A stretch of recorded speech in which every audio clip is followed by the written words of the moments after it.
Dan Bernstein Unfiltered. Unfiltered on 312 Sports. It is DBU on 312, brought to you by Chicago Window Guys. You can call Russ Armstrong at 847-302-9171. We are lucky to be joined today by the voice of the Chicago Bulls and the voice of national baseball, football, basketball, whatever his Fox broadcasting bosses may need. He is one that is always available. It is a voice that you hear often. I don't know when Adam Amin can ever come up for air when you're not in some hotel room trying to figure out where you just woke up. But he's found time for us on 312 Sports today. How are you? I'm doing okay, my friend. How are you doing? I'm okay. Amid everything, I thought we'd get kind of the newsy stuff out of the way, and that is what's happening with the Chicago Bulls.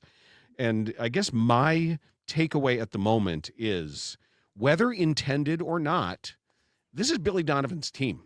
When you say anybody who comes in up here has to be ready to work with Billy Donovan here, that makes Billy the most powerful basketball person in the organization.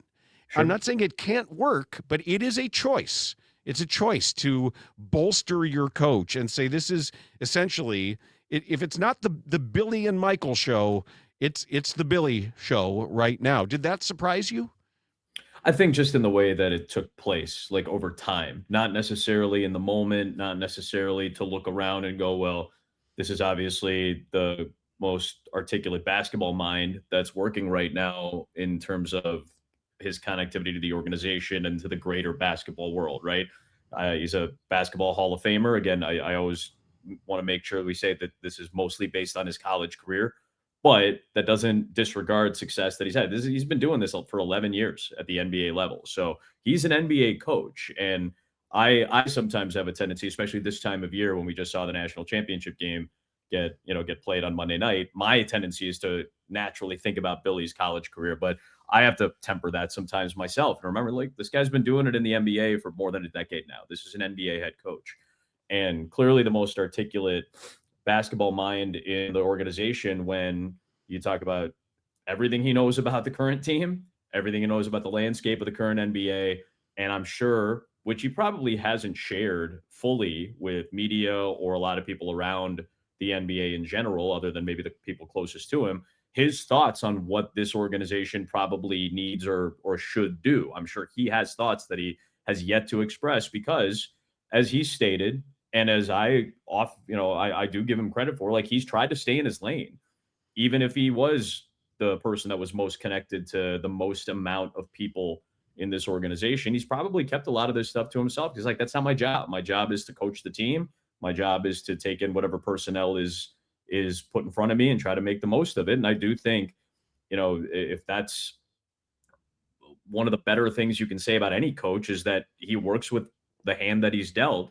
I think Billy's done that a lot over the last several years with the Bulls. So it's not shocking to me when you put all those things and compound all those things together that, I don't think this is not the right phrase, but it's the kind of first one that comes to mind. He's the last one standing when it comes to the remnants of this regime. And I've been the full-time broadcaster for the Bulls since Arturas, Mark, and Billy were brought in 2020. That was my first full season. So I did the first interview with him. I had a pre-existing relationship with him from his time at Oklahoma City. So I was familiar with him. We had a good rapport and respect, and he's maintained that level of respect with just about everybody. Everybody has a respect for Billy, even if they don't, think everything of him that they think of, the great NBA coaches in the league. If they don't, don't have a full picture or perspective of him, I still think that you walk away with a certain level of respect for Billy. And yeah, right now he is the most powerful person in this organization in terms of just basketball thought process and decision making, at least for the rest of this season, the 3 games left before he goes and has this conversation with the ownership group. And the conversation is going to be important, but I do think he's given us some indications in just some of the words that he used and the tone of his comments that he isn't looking to leave. No, It certainly sounds like that he remains invested in what the Bulls are doing. And I think that level of power extends past this year. I think the fact that you say anybody we bring in is going to work with Billy Donovan, I don't want to compare it. And I don't want to compare it to Bob Pulford with the Blackhawks, but you get this organizational carryover. It's kind of the way the Bears used to do it that didn't end up great. And I'm not saying it can't work, but does that mean that you are building around Josh Giddey and Modest Buzelis? Because a Bulls fan could sit here reasonably and say, look, we need fresh eyes on everything. You got to sure. bring in and find out who's sitting at the right hand of Sam Presti, or or bring somebody in here and say, look, I don't like Josh Giddey. I don't like Modest Buzelis. These, you might think they're core players. Not in my book, they're not. So is this just a redoubling of a commitment to something that was started by the previous regime?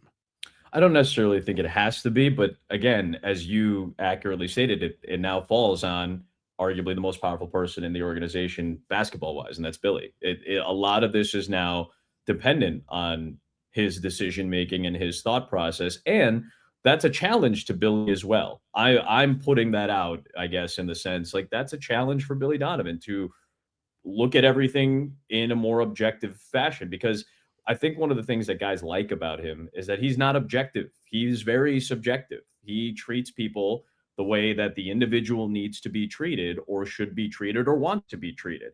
He coaches guys harder than other guys. Yeah, And that's coaching. not, It's that's NBA coaching. Yeah. That is that he treats people subjectively. And I mean that as a compliment. So I think it's going to be up to him to maybe look at some of this stuff a little bit more objectively.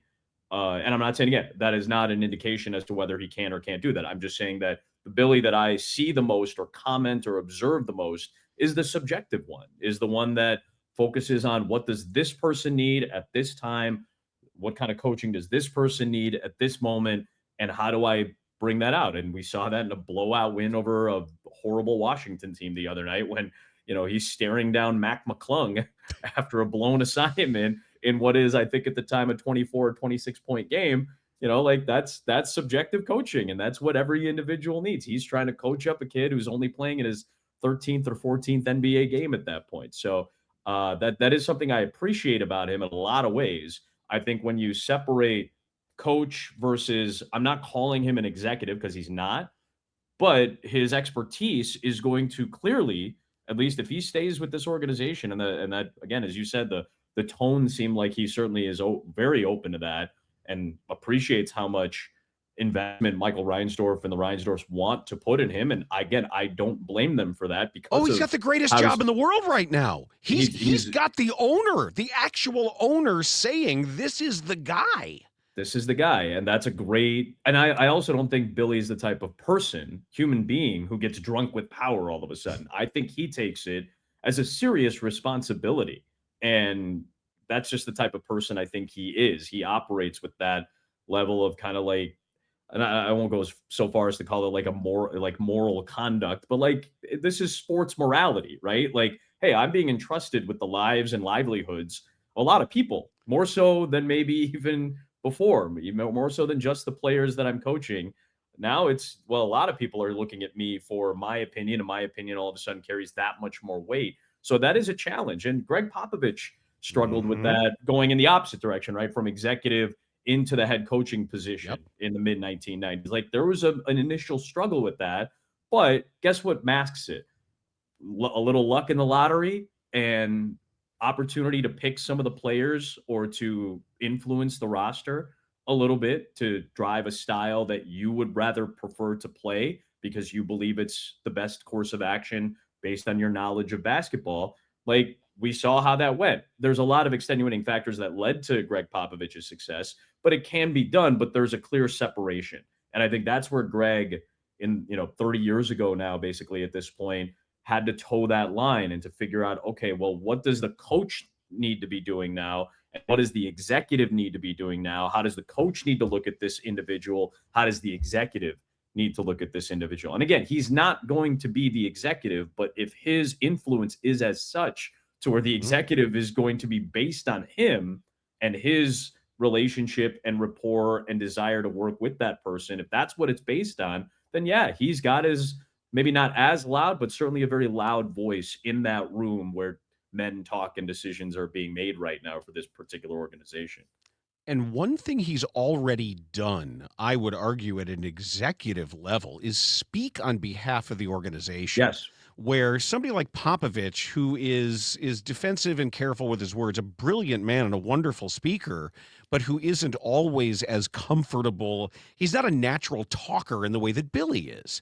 And because of the choices made by Arturas Karnisovas, I think they left Billy out there twisting in the wind multiple times to answer organizationally. So I think he's already, you used the word articulate twice already in describing Billy Donovan. And he's great at that part of his job. I think there are few coaches who are able to encapsulate and compartmentalize and contextualize the game and the business of the game in his way. And if that allows him to do some of this more in a way where we know he's not speaking for somebody else, I think he's fully prepared. I think so too. And I don't doubt that watching Billy handle some of the questions that, and again, I've talked to people around the NBA about this. That's not normal, where a situation where, the Jaden Ivey situation that took place, which seemingly was the straw that kind of broke the camel's back in this instant. It was not a one, I think we reiterated this on a broadcast the other night, where it's like this wasn't a one instance, occurrence. This was just a lot of things that compounded over time, small and large, widely perceived and narrowly perceived. All of those things combined to the eventual decision that was made this week, it seems like to me. And, when the Ivy instance happened, it was Billy who was out in front of the media answering the questions and trying to handle it. And I don't think he spoke out of turn in terms of saying, like, acting as if he was like in an executive capacity. I just think he was speaking in the same way he always does. Like, this is what my perspective is. This is all I can do. And this is what my experience would dictate to me. And I don't doubt that somebody somewhere in one of those offices at the United Center or at the Advocate Center was sitting watching a television or watching on their phone and heard him speak and say, well, he handled that pretty well. That's not a bad person to possibly put into a position where they speak for the organization a little bit more often, because Billy tries very hard not to do that. He tries not to speak for other people. He tries to speak on his own behalf. I've heard him several times. Well, I haven't talked to Arturas about this, or I haven't talked to Mike about this, or Mark about this, which also, maybe that's a communication issue that Michael Reinsdorf also pointed out that has probably been a little bit more obvious to those who are in one of those rooms every day listening to these guys talk. Like, it probably felt, I hear a lot of, or read a lot of the media saying, well, obviously this was a problem. They're there every day and they sense it a little bit more. And I think a lot of people in these press conferences lately have listened to him speak on behalf of the organization in a sense, and probably walked away thinking it's not a bad person to put as a mouthpiece and as a spokesperson for things that we would like to do, but also come off as somebody who, and I don't even think it's disingenuous to come off as somebody who just seems honest about it. And I do think that is a welcomed attribute right now as well. I said it a lot over the 6 years that Arturas was the head man. Like, I don't mind that he plays things close to the vest. I don't mind that executives in professional sports. I covered Jerry Krause. I spent 3 full years covering Jerry Krause. So if you want, close to the vest as pathology, I've seen close up. Yes, exactly. As a true religion at times. Yes, I would say. I don't mind when executives are playing things close to the vest, but I also think there needs to be a clear articulation of process, thought, especially with those in the know, and whether it's a private conversation or a public one, there does need to be some articulation of what the thought process is, because I do think cities, organizations, and fans are owed that when it's $1 billion industry, when it's $1 billion business, and their economy. The reason people care so much about professional sports, in particular in the third largest market in the country, is because it's not just a fan service product. It is an economic boon. It is a thing that affects the branches around it. That's why fans demand so much of the Bears and the Bulls and the Cubs and the Sox and the Blackhawks, because those are industries and businesses that affect the other areas around it. They're gravitational businesses. So that's why fans demand a little bit of articulation, a little bit of clarity. And I think people who work in the organizations demand and deserve a little bit of clarity. And I think that's maybe why, that's maybe what stuck out in the last couple of weeks in terms of how Billy was put in front of the media and again, had to. That's not normal. Again, I talked to other people around the NBA, other people that work in other organizations, and they said, like, ideally, it would be either the owner, the CEO, or the one of the front office executives, like a GM or a VP, that would be in front of the media answering questions about an incident that is now suddenly garnering national attention. That's not usually what a head coach does. And when you put Billy in that situation, it does seem like he handled it about as well as you could have asked anybody to handle it. I think I've told you this, but I watch every Bulls game, and even the bad ones. And what I know your tendencies as a masochist. I'm well aware. But see, it hasn't been, because what I've learned is that I think you and Stacey and Mark Brady, you do some of your best work in some of these blowouts, or when things turn badly. Like, it becomes a must-listen podcast almost when you guys start talking ball. And, I love, give me the hot sauce, and I love all that. But I like it more when Stacey's basketball sensibilities get offended, when the coach in him comes out. Yeah. And because he did coach. I went to his championship game with the Dakota Wizards against the Rockford Lightning, back in the day, man. I came out of the Rockford Lightning, so I've got some skin in that game. And I've seen Stacey coach. He knows some things. I don't agree with him on everything.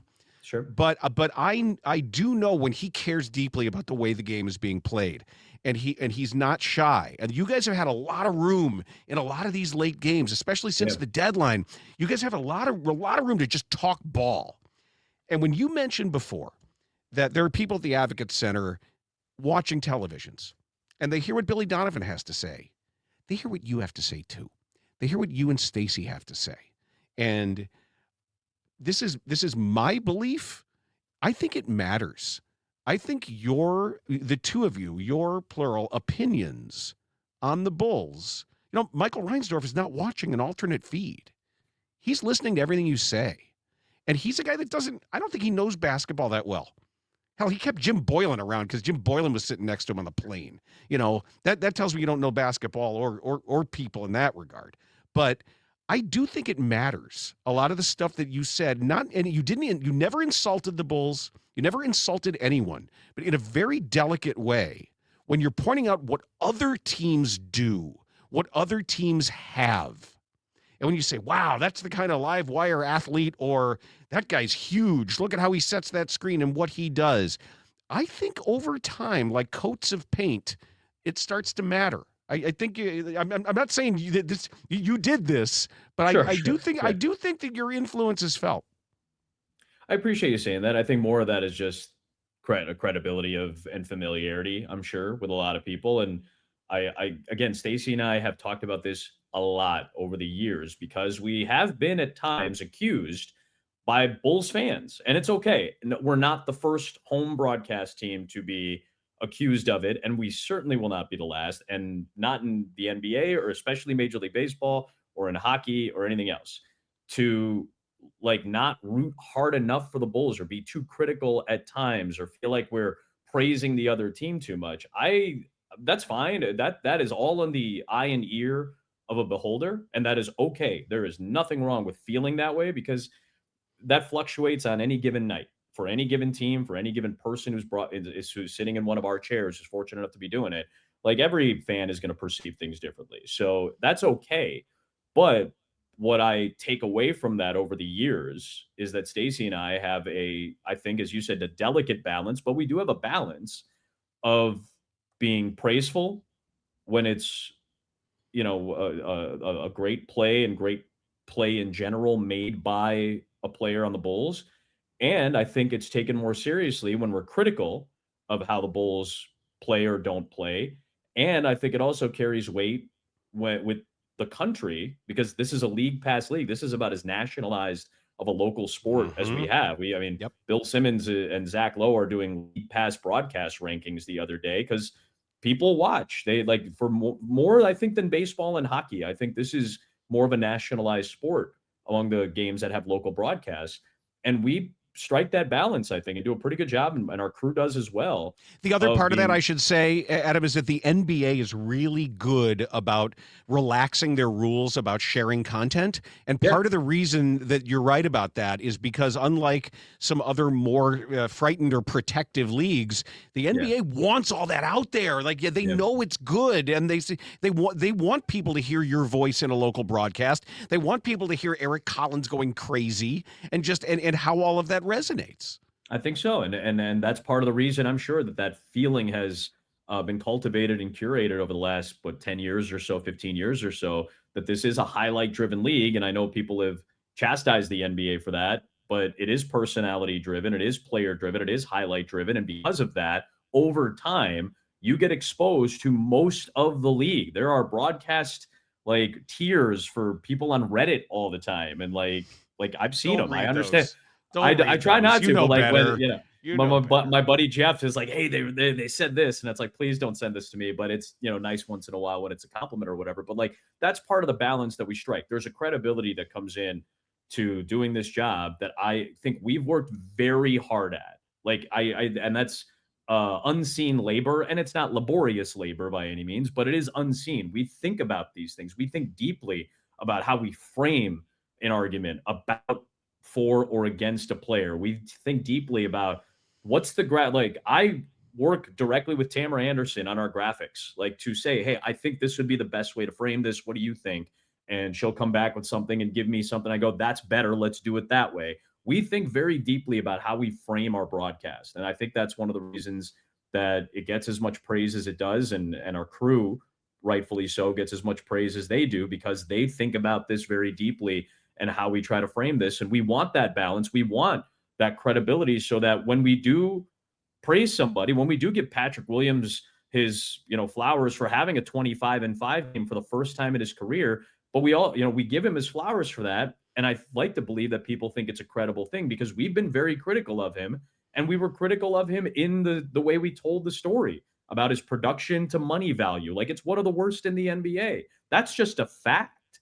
That's a tangible thing that you can take a look at. So of course I feel empowered and emboldened to talk about that while also not insulting the person that he is and praising what he is doing currently and hoping from a fan perspective, that's the blend of having a little bit of a fan perspective that both Stacey and I have, him being part of this organization for 3 decades and me being from here and rooting for them as a kid and having this emotional connectivity, that we think very deeply about these things. So I hope that when we present them, it has a certain level of credibility based on the totality of how we speak about the game, about the team, the organization. We try never, and I like to believe we've succeeded in never making it personal, but you see what you see, and we can't sugarcoat that. So I hope that balance has played into how it's perceived over time.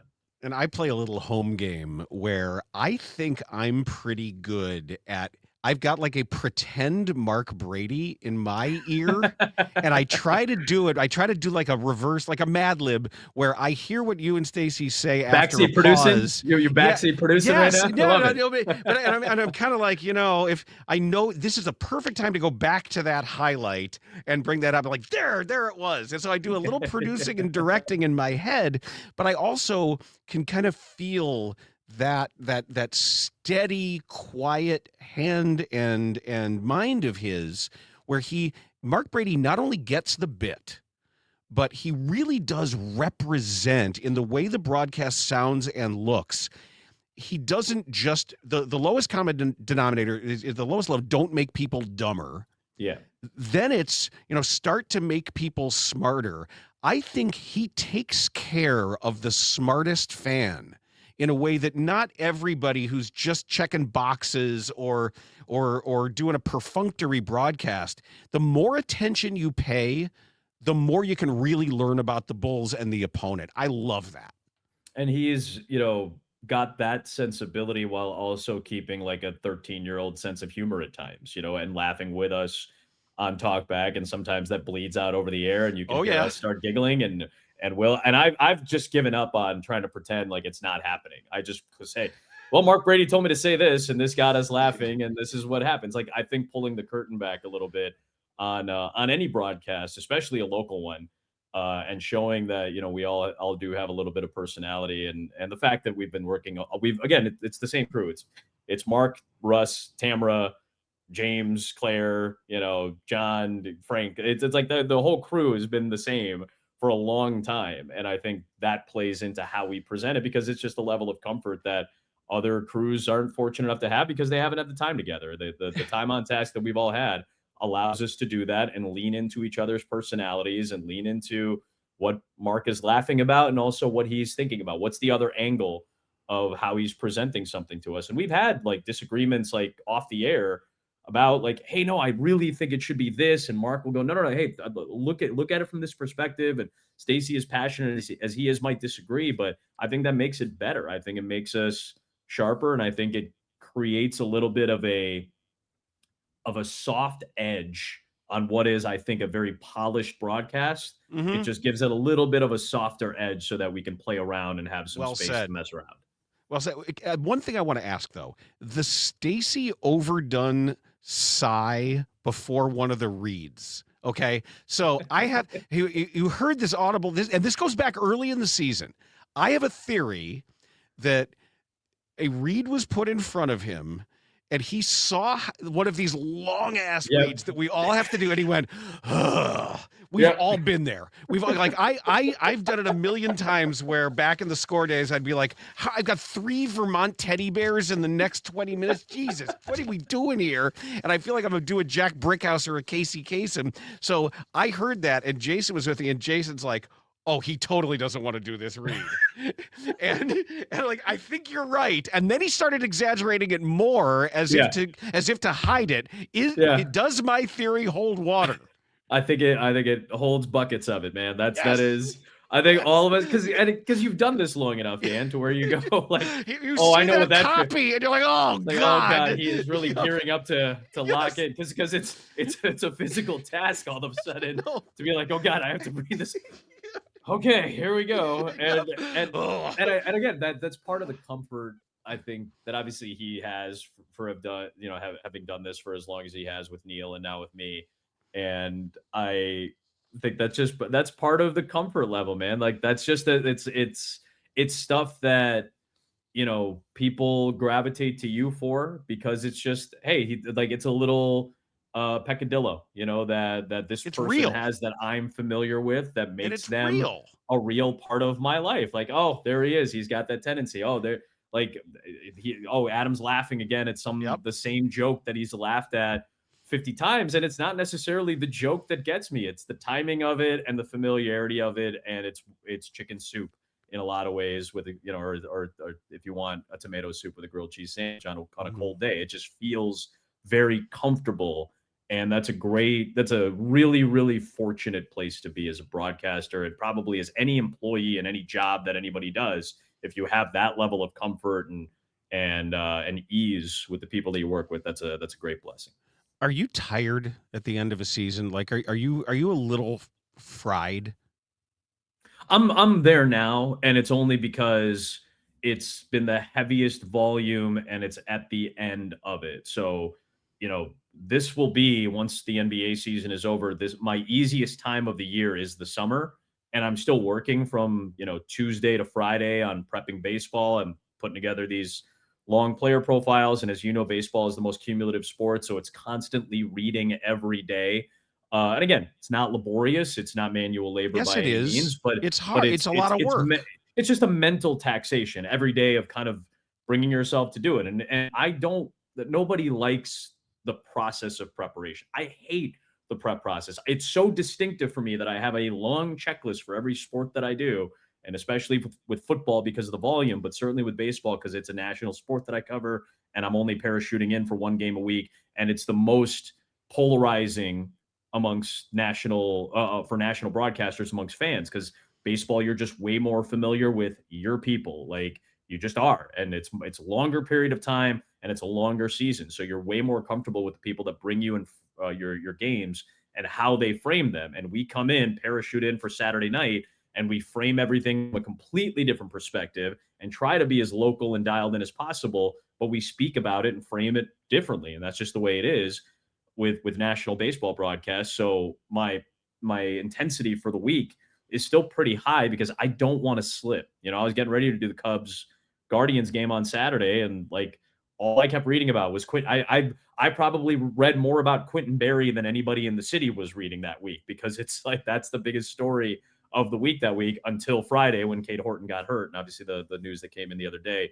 is pretty tough to hear for a Cub fan. But like that's an intensive week of just making sure I'm on top of it, so nothing slips past me, because I don't want to show up on Saturday and not know the things that John Shambi knows. I'm not going to know everything, but I want to know what he knows. I want to know what Chip Carey knows about the Cardinals, because I want to make sure I'm as up to date as possible for St. Louis. And I want to know what Dave O'Brien knows, because I want to know what's going on with the Boston Red Sox, and they're throwing the ball all over the field, and Roman Anthony's getting thrown under the bus by Alex Cora. Like, I need to speak intelligently about these things come Saturday night. So it's still an intensive week, but it's one game a week, and it's 3 Saturdays out of the month. And I'm going to Rome at the end of May cool.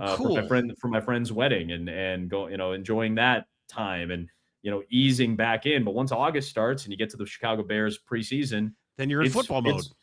Once football mode starts, it is full go from that moment. So August to, mid-April, it's nonstop. And I'll finally get a breather, next week with after the regular season's over, I have a Saturday off as well.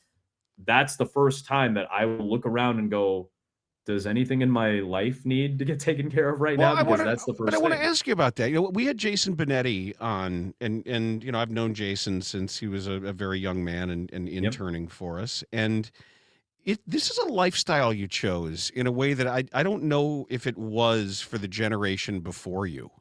And I'm not sure how many people your age really have to ask that question you just said, like, okay, now where is the rest of my life? Is there upkeep on my home, or where are the people in my life? How does it ever make it difficult to be the friend, the sibling, the son that, where do you find time for the rest of everything that so many of us, or at least have? And it makes me feel like I've got a luxury or a privilege to spend time worrying about these things. You don't have that time.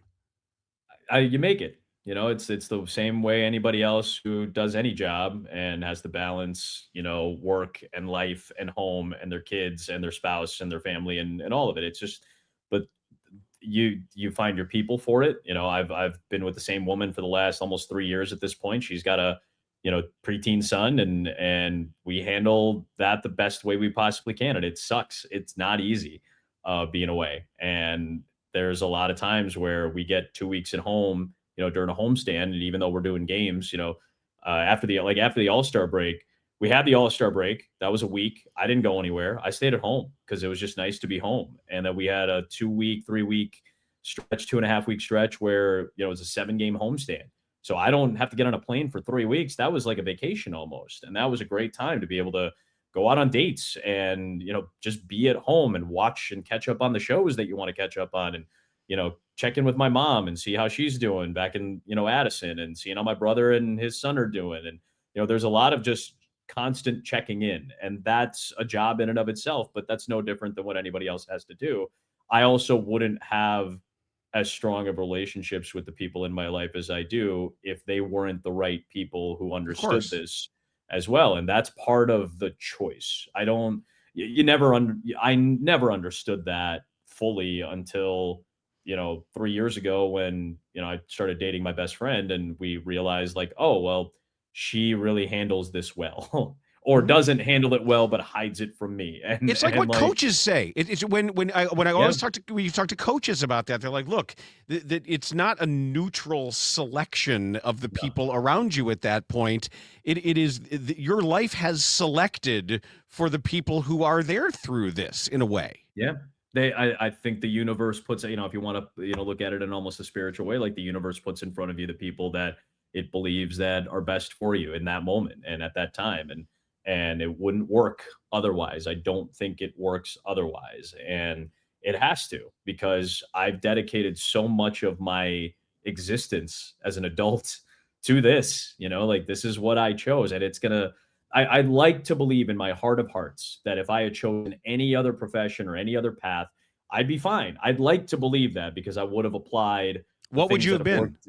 What would you have I done? don't, that's the thing. I don't like, I like, would I have been, I was selling cars in Skokie when I was interning at ESPN Radio. Like, would that Okay. have been like a line of work that I would have chosen? Would I, do something, with a fortunate to have a very good education? Like, is that something that I would have pursued? I just didn't like science and math the way that other people, What about in my life opera? did. When my voice dropped from tenor to baritone, I think that went out the window. But like, would I just do music stuff? Like, would I just pursue the creative out, an outlet, and like I get to do on the side now? Like, is that something I would have pursued? And I'd like to believe that if I applied the same things that I've applied to my broadcasting career and professional life to some other avenue, maybe I would have some success and be fortunate enough to be okay by the time I was, 40, which I'll turn 40 at the end of the year this year.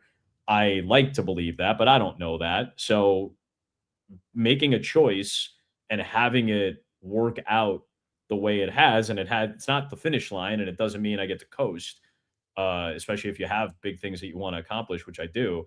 Like, this was a choice from the time I was 23 years old and moved to, Spirit Lake, Iowa, and decided to go to a town of 3,000 people for 8 months and be by myself and be isolated, and then moved to New Jersey, and then all that, everything that followed after that. Like, that was a conscientious choice. And the people that are in my life that play as big of a role as they do are in a lot of ways conscientious choices that I probably made a long time ago, and fortunate to have those types of people in my life that make it work because it doesn't work without them.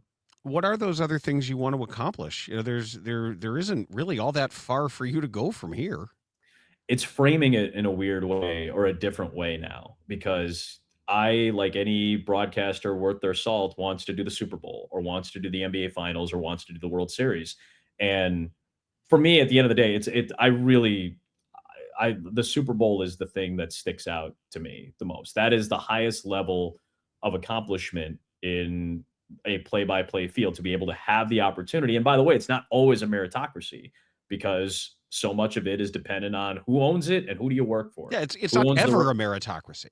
who owns it, who has the rights to it, and who do you work for, and the company that you work for, are you at the top of it in that particular moment? And I do think there is merit to it. I do think there is a lot of merit that goes into it. Like, I look at my colleagues who call the biggest games and I go, they should be there. Good for them. I'm thankful that they get to do that. And I would like to do that at some point someday down the line.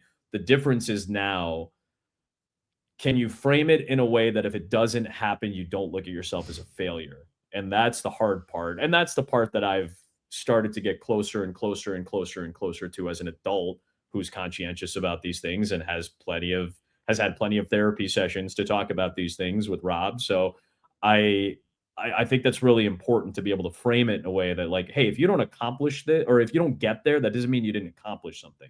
Because you said it right, Dan. Like, at this point, what else do I really have to do? Like, I get to call the three sports that I care the most about, one of which I get to call for a team that I care a whole lot about, and the other sports are sports that get huge, viewership, and I get to call huge games. I get to call playoff games in Major League Baseball. I get to call big NFL games, and at this point, it's just, hey, I would like to do the biggest ones because those are the ones that people that care the most about, or the most amount of people care for. But if I don't get there, is it that important anymore? And it's getting to the point where it's not. I would like to do those things professionally, but on top of it, I would just like to, if we are at the doorstep of impending doom, as it feels like sometimes when I log onto the internet and look at X, or look at an algorithm for 5 minutes, like, Yeah. suddenly it feels like this might be the last day on Earth, especially here in DC right now as we're recording this. Like, I'm good with the people that I have and the process that I've taken to get there, and hopefully it continues to work out so I can keep taking care of the people that I want to take care of. Our conversation on Dan Bernstein Unfiltered on 312 Sports with Adam Amin is brought to you by Russ Armstrong and Chicago Window Guys. Give him a call at 847-302-9171. He's got a factory here in Chicago. He's here in Chicago. He roots for the same teams you do, and he will make sure you get the best deal and the best price. And you say it can't be that simple? It really can.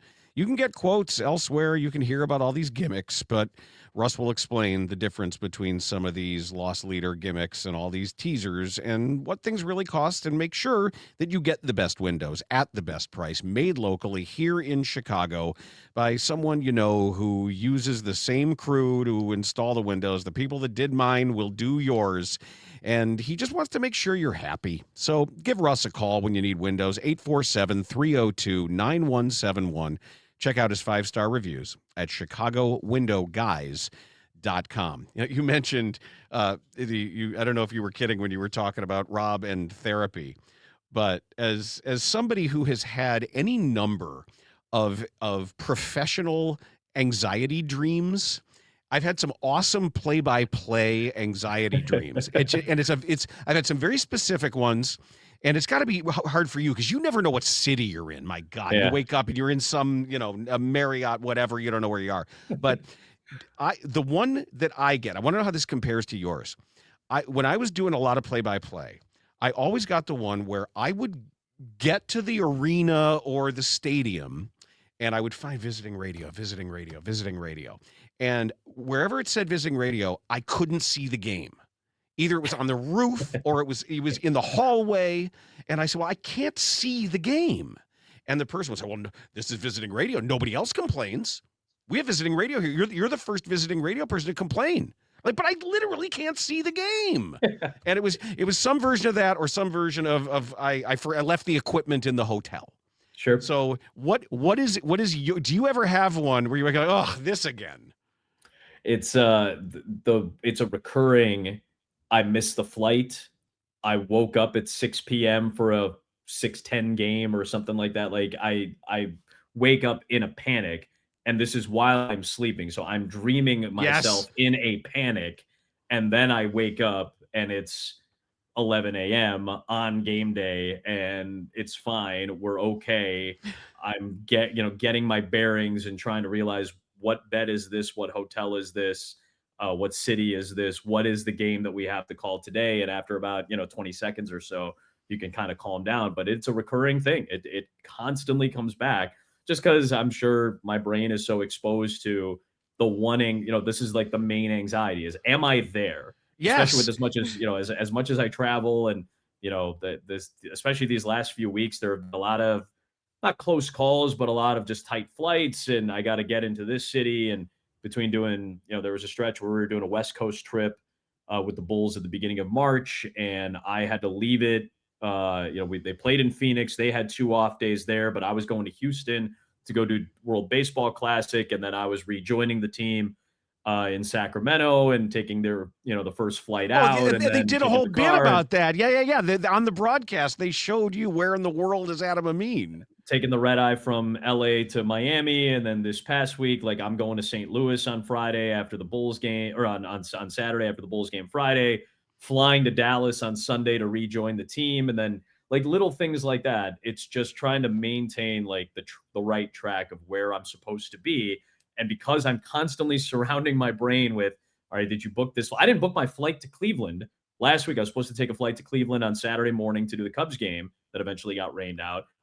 I hadn't booked the flight until the night before. I forgot to book the flight. Don't you have somebody who does that for you? Well, so we do that on our own. We don't have to pay for it or anything. Like we go through an app that Fox, supplies for us. A lot of companies use, right. It's called Trip Source. So we go through Trip Source, and it's like, all right, this flight at this time. And I do them all in chunks. I get my schedule and I go, all right, how does it work with the Bulls schedule? Okay, it goes with this. Let me make sure I can fly on this day, fly back, whatever. And all of a sudden, like, I just realized I thought I had booked it. I didn't. And just that's a panic moment too. So I wake up on Saturday to take a 7 a.m. flight.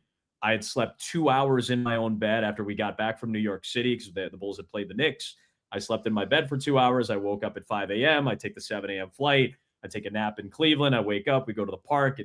that was a fortunate day that they banged the game at 5 p.m. And I go, you know what, I could catch a flight back to Chicago instead of having to take the 5 a.m. back tomorrow morning. Like my brain is constantly surrounded by what's the next thing, what's the next thing, what's the next thing, that it's harder to stay present.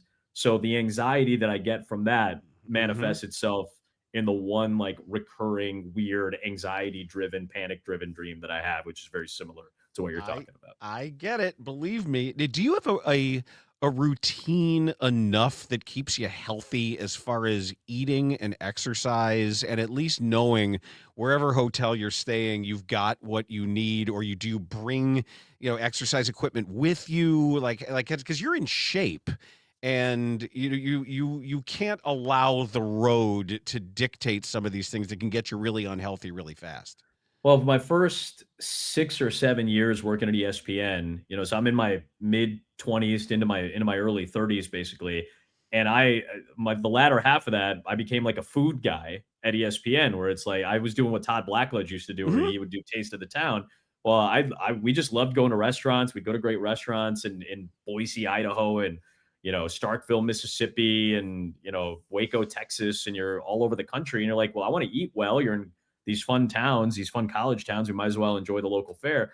And we started like I gained a lot of weight through that, which is fine. There's nothing wrong with that. I just noticed it, right? I was always a super skinny kid, until I got to college. And then I started to be a little bit more health conscious. I took very poor care of myself when I first moved away and went to Iowa. And I had a bad Newport habit for a long time, and I was up to about a half a pack a day at my worst. Newports. I was a Newport guy. I was a menthol guy. So yeah. Wow. Now that if you ever wanted a window, there is you're honorary. You're invited to the barbecue, my man.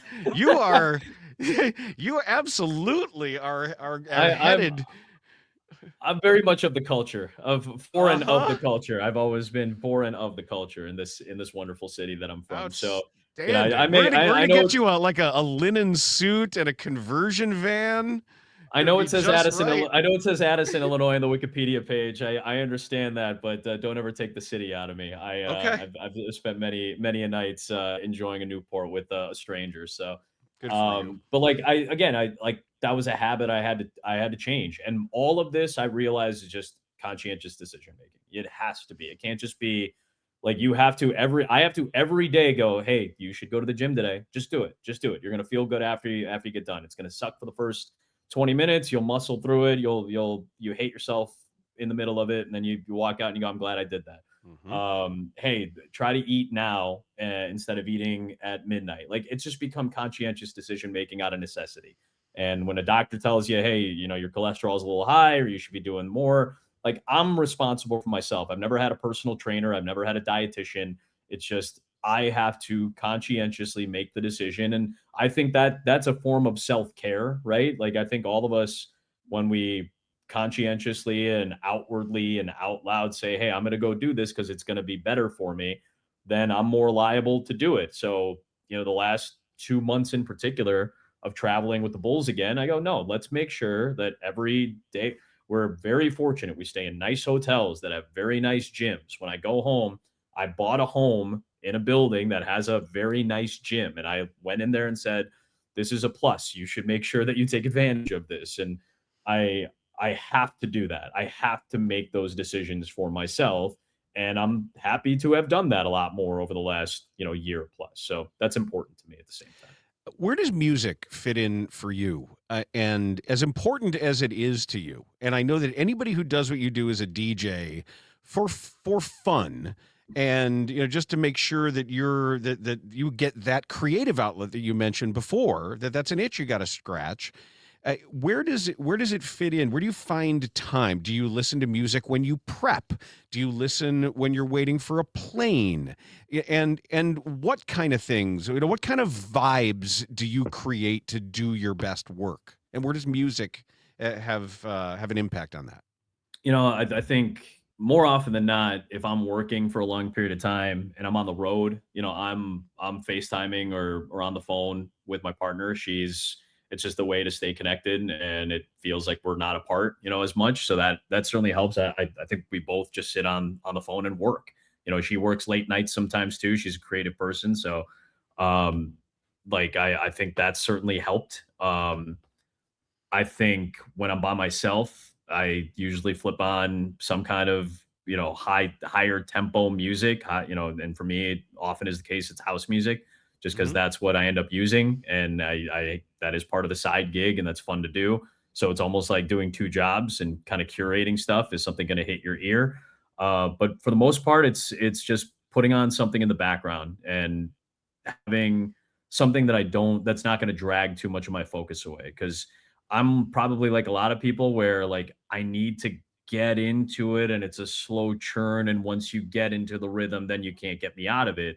But getting into that rhythm is a hard thing for me to do. So if there's something in the background that doesn't drag focus but sets a tempo, and that's always been something in music that's really important, is setting a tone and tempo for the night that you're setting up for another DJ or closing out or whatever it may be. Like that's always been like a little conscientious thing. Again, I know I've used that word so much today with you, just the word conscientious, because that's what I've come to realize. I have to be thoughtful about this. I have to be a lot more thoughtful about how I operate day to day. Otherwise, I'm just going to let stuff slip by the wayside. So when I'm in these modes, it's good. It feels rhythmic. It feels like I get a lot done. But getting into that state, that flow state, I guess, as some people might call it, like that's important to get there. So whatever's in the background, whatever comfort is on in the background, is usually a good way to kind of get into that mindset. Some of the best advice that I ever got when I was very, very young, and it was specific to hosting talk radio, and it was always you're speaking to one person. That you never say, you Cubs fans out there, or you Bears fans. It's you, the Cubs fan, or you, the Yep. Bears fan. It has to be a singular relationship in talk radio or in podcasting. And I'm learning that too, because I have no idea Yeah. what I'm doing in podcasting. I have no concept of what I'm doing yet. But it's different in play by play. You are speaking to a larger audience, Yeah. and yet you have to have a picture of the person, your idealized viewer to whom you are presenting this. And it's different in a national broadcast than it is in a local. And how do you make sure that your internal settings are picturing the right ideal consumer of what you're providing that day or that night? I think saying the word "you" helps, like to really try to make somebody at home, which is what you guys have done forever, right? Like in sports talk radio, that was always the thing. You feel like you're part of the conversation because you're welcomed into it as a fly on the wall. And that's never a bad way to operate in any form of, I think, media, especially when it is connection driven. I've always thought that was an important thing to do, is to be able to drive a connection. And that's what I think makes great baseball broadcasters in particular, but a great broadcaster in general, especially for a local team, is to be able to make people feel like there is a personal connection. People go up to Stacy uh, boundaryless at times, and just kind of just insert themselves into his space sometimes. And it's because they feel They know him. familiar. They Yeah. feel like he is part of their family, or part of their home life, or part of their friend group, because of how he has formulated a connection with people for a long time. I think great communicators do that. And yeah, it's not always comfortable for him, and it's not always comfortable for anybody who suddenly turns around and goes, "Hey, somebody's, asking you for something." And that's fine. That's part of the gig. That's part of the territory. And that's the benefit of the connection. You should look at it as a benefit, that people feel comfortable enough with you because you've done a good enough job of curating a feeling with them on a night to night or day to day basis or week to week, whatever it may be. Like you create comfort. I have this working theory about the great, like, top flight broadcasters in the country.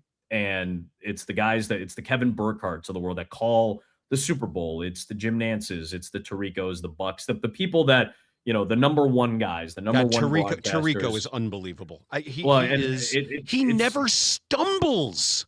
he's a steel trap. His mind is so incredible. And he's the one that kind of taught me, like, how can you be a smart guy that doesn't bludgeon people over the head with the fact that you're trying to be smart, or Well, trying to deliver You're something stealing like my bit. That's my whole career.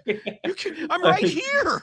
I'm standing right in front of the Exhibit A, right? This is Exhibit A of it. Yeah. Like that's I always wanted to be like I was a nerdy, smart kid who didn't fit in very well, and I didn't know how I was supposed to be in the world.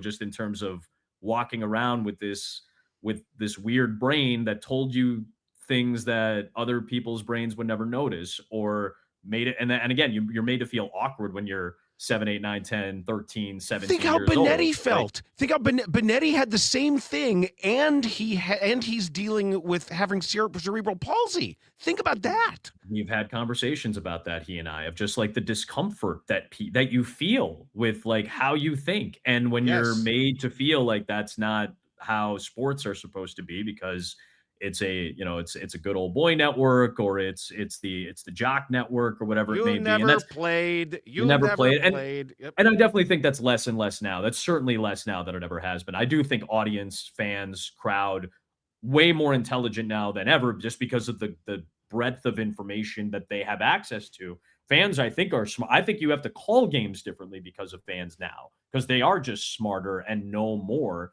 So my job is to try to know a little bit more, or at the very least, if you know more than I do, how do I take the knowledge that you have and try to have a personal discussion with you when you and I aren't personally talking? And that's something that you have to learn. And I followed Mike's lead on that, Ian Eagle's lead on that, Dan Schulman's lead. Like I always just felt, along with the local flavor of listening to Pat and Ron, do games every day, and to feel like it was just, hey, come on in, you're here, you're with us, you're part of our crew, you're part of our group. And that's a feeling. Like, sports broadcasting attracts certain personalities. I'm one of those personalities that is looking for a way to let all this like stuff in my head out in a way that makes sense to somebody else. And over time, my theory has been, the reason Kevin Burkhardt now is the youngest of the group that calls the Super Bowl, the reason he sounds like he belongs, like he should be calling the Super Bowl, is now you've heard him like in 20, 25, maybe 30 big moments now over the last several years of him being a lead guy. Now people remember the DJ Moore touchdown. People remember his Eagles calls in the Super Bowl a couple of years ago. People remember things that he has said.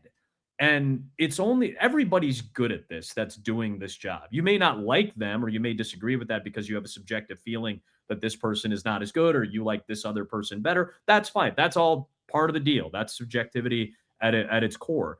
But the reason Burkhardt sounds like a number one now is because now you've heard him 20 or 30 times.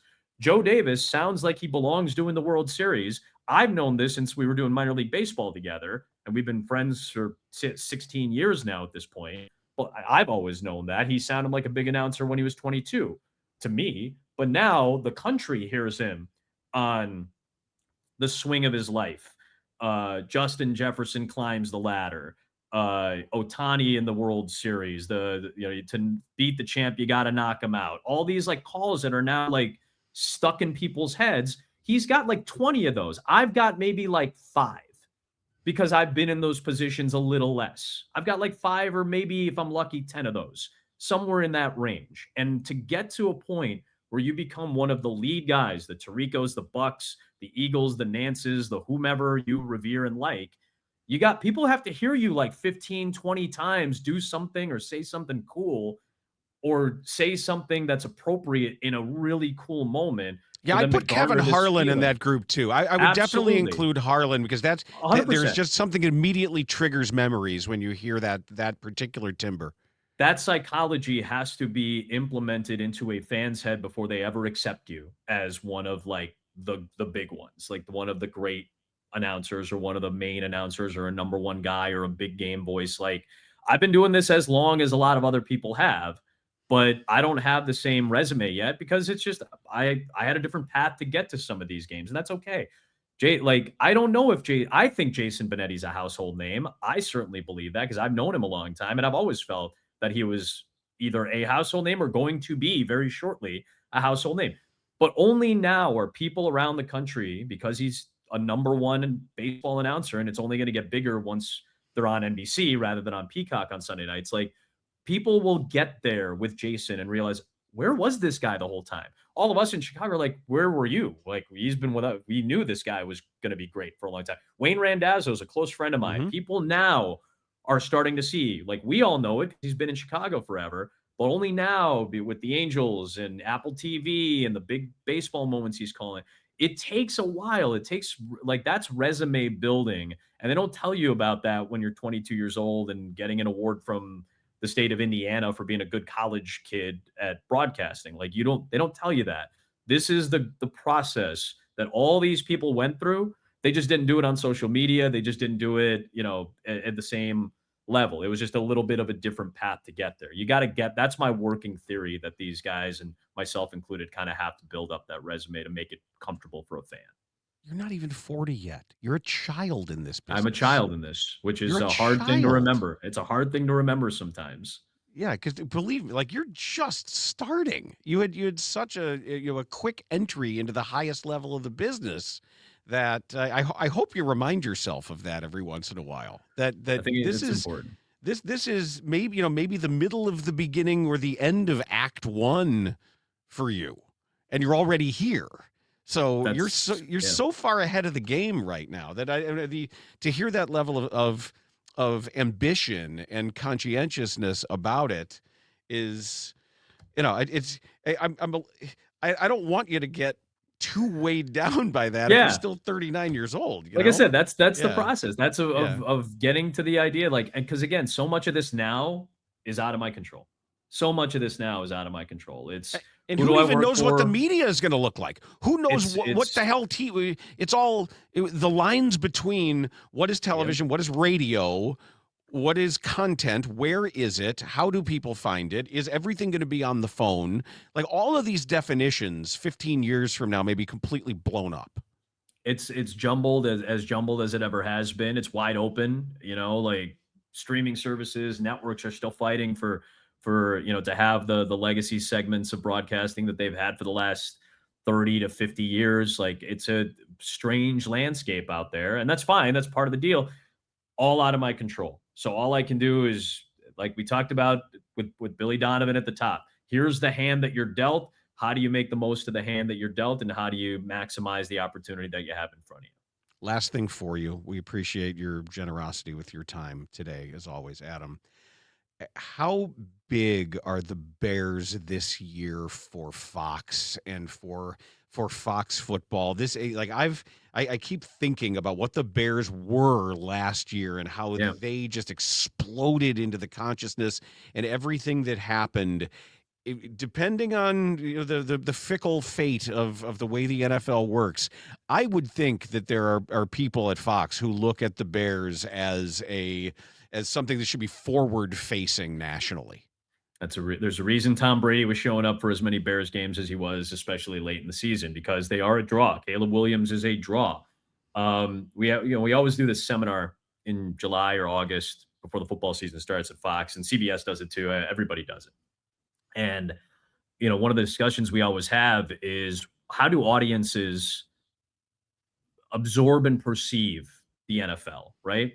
Because for those of us who are in the weeds of it, you're in the weeds of it in your segment of broadcasting. I'm in the weeds of it in my segment of broadcasting. We're all deep in it. And if you're a fan, you're in it in your own way, and it's probably fairly deep in your estimation. So how does the average consumer for the country's largest consumer product basically perceive it every week? And it's so different than how you and I do it.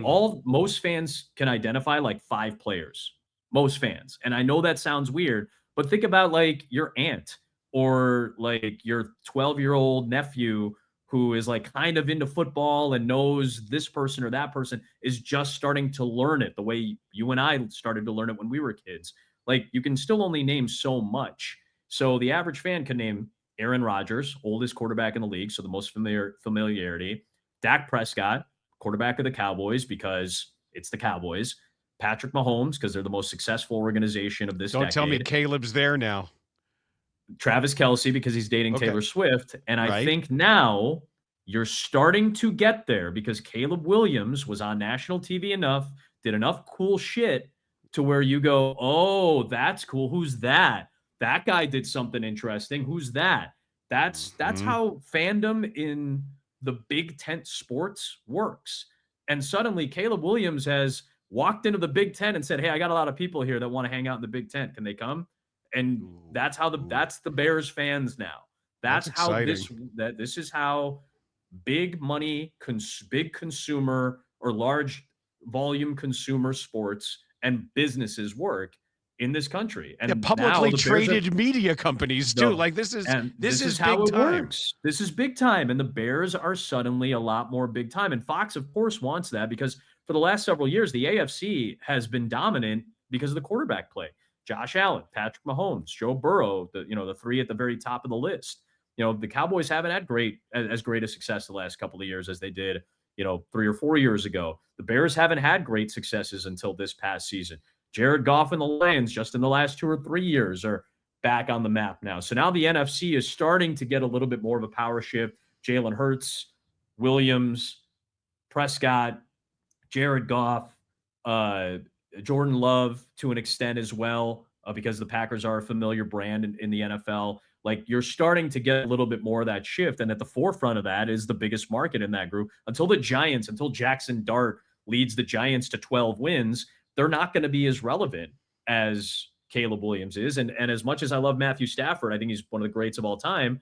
LA is still not, it doesn't have the blue collar nature that Chicago does. And it doesn't have the same care, although these last couple of years it has grown. And certainly this past year was as good of a Rams fan season as I've ever seen, where the fans at SoFi were finally starting to steer a little bit more towards 50-50 for home games than they have in years past. And they had some sellouts.